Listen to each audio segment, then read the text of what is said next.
The sterile hum of the hospital waiting room was deafening in its silence. I had come alone, as usual clutching a crumpled magazine I wasn't really reading. My mind raced with possibilities, each one worse than the last.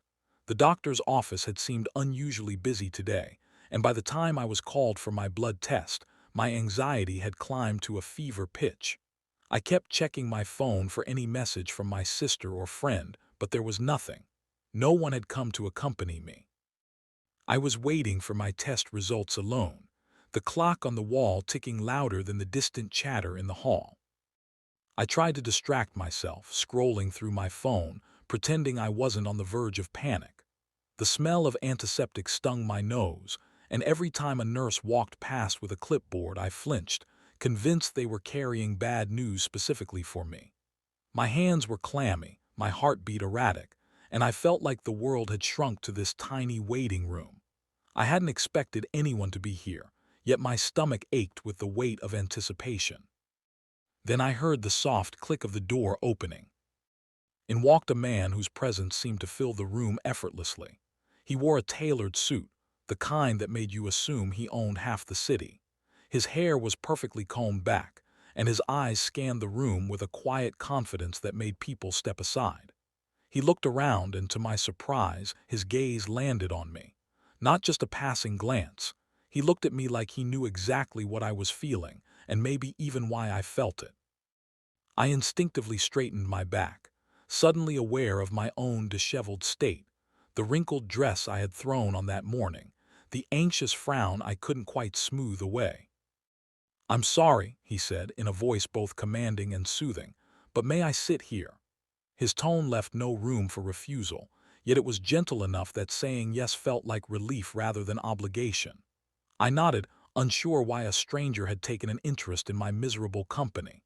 He sat opposite me, checking his watch for no reason that I could see, though I knew exactly why. Time for him was currency, and every second counted.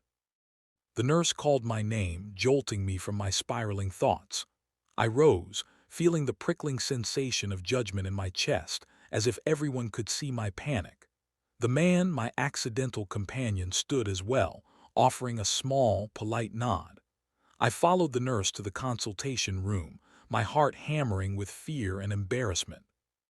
The doctor was kind, patient even, but his words were heavy. "We've reviewed your tests," he said, and I felt my stomach drop, the room tilting slightly. "There's a condition we need to monitor closely. It's not immediately dangerous, but it requires treatment and attention." I nodded, trying to absorb his words, but they barely registered. All I could think about was the loneliness of facing this news alone, the way my life might shift overnight, and how unprepared I was. When I stepped back into the waiting room, clutching the folder with my results, my mysterious companion was still there. He looked at me, studying me with that unnervingly perceptive gaze, and then, inexplicably, he smiled.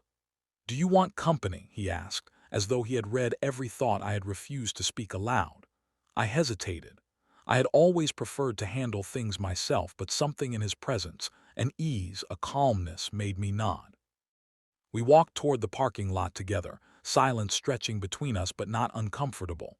The sunlight made his suit shimmer slightly, and I noticed the faint scent of cologne, subtle but commanding.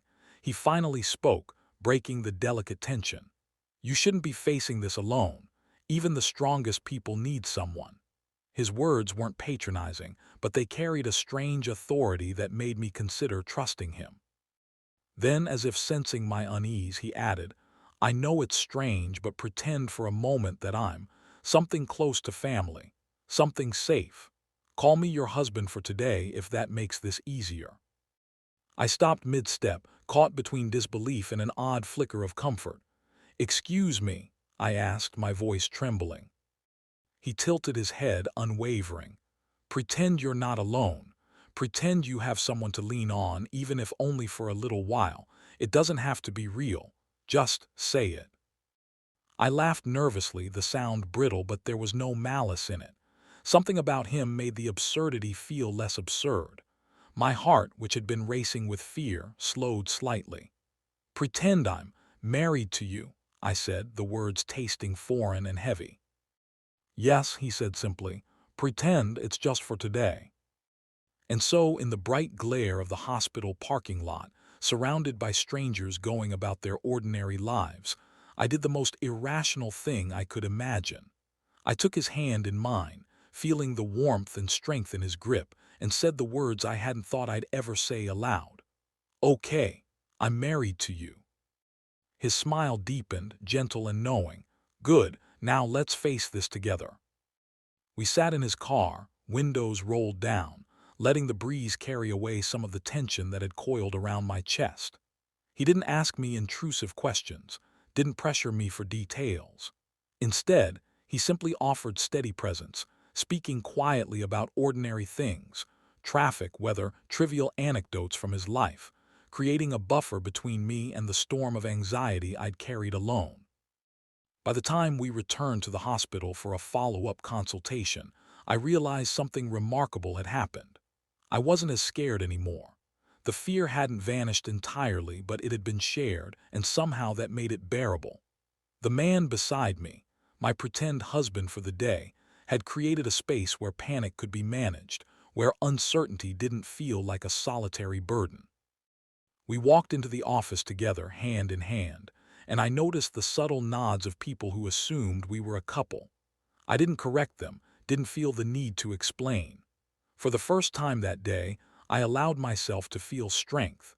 Strength not because I was alone, but because someone had offered to stand beside me, even under a pretense. The doctor greeted me with a small, knowing smile, clearly expecting me to have brought support. I glanced at him, then at my accidental companion.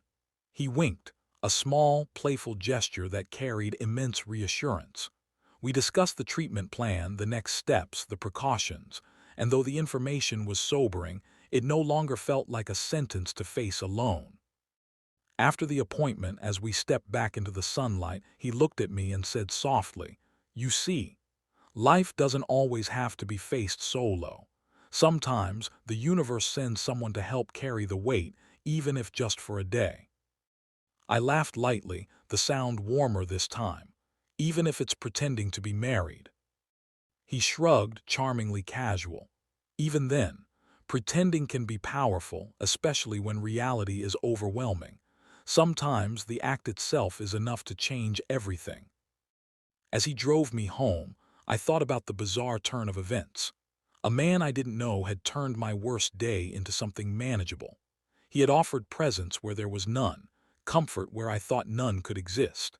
And though I would never truly call him my husband, the simple act of pretending had given me something I hadn't realized I'd been starving for: the knowledge that I didn't have to face fear entirely alone. When he dropped me off, he offered a small bow of farewell, as if sealing a pact between strangers who had shared something rare. "Take care of yourself," he said, "and remember it's okay to let someone in, even if just for a moment." I watched his car disappear down the street, feeling a strange mixture of gratitude and disbelief. The test results were still mine to face, still heavy, still life-altering in their own right. But for the first time that day, the weight didn't feel insurmountable. I had discovered that sometimes, even the most unexpected allies could appear when life seemed at its loneliest. And sometimes, pretending could be just the thing needed to make courage real.